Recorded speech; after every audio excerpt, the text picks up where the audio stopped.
I was born in Rangkasai with our school, but we moved out of that location to here when I was only 3 months old. Hello. Mình sao anh sắp tôi nhầm sao ban sao ban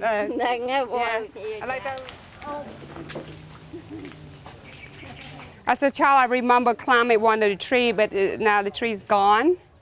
It's like pick up this berry. Yeah, thank you. Yeah, Akon Poo. They picked some more flower for me. Yeah.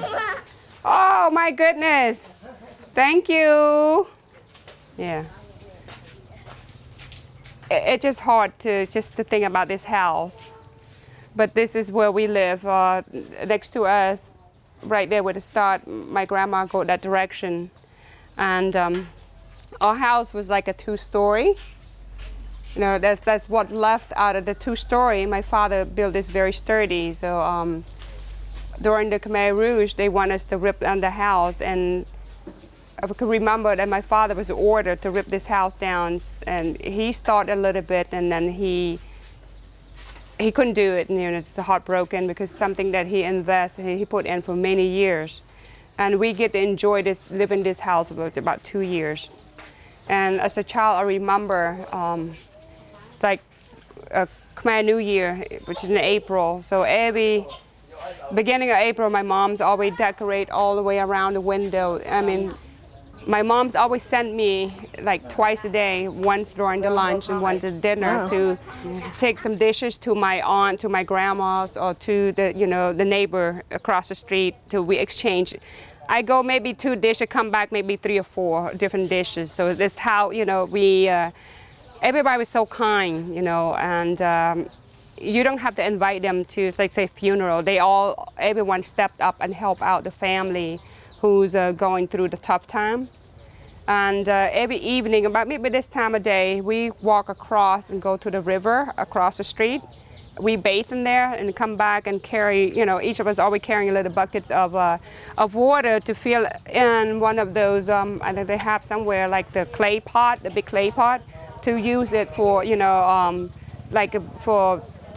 to wash up at night or do dishes. And I think even, no, I take it back. We drink the water, I mean, from the rain, but all this water we carry from the street, it was just to wash up.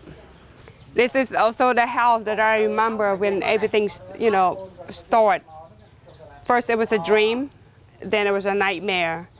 That underneath the staircase, I don't know where's a stake, I can't see right now. I don't know if my family removed, but where we go sleep under the bunker, under the staircase. Okay, so it is about the area here where the staircase like that. So we go underneath it, the high from the high, because they were fighting the war. So my father always, you know, push us and tell us to stay down there. So because it's gotten really in bad shape, and since we don't need it anymore, so my family removed it. I wish it was still there to show you what the staircase was. Yeah. So at first it was exciting, you know, like we camped out, but then the noise of bombing and shooting getting closer and closer. It became like a prisoner for us because we could not get out of there until my father come to get us. And then at the same time, you know, the fear written all over you, because not far from here, we heard the family die from a poisonous snake where they shove all the children. The parents not with them, they're pushing them down because they worry about the bombing, about the bomb.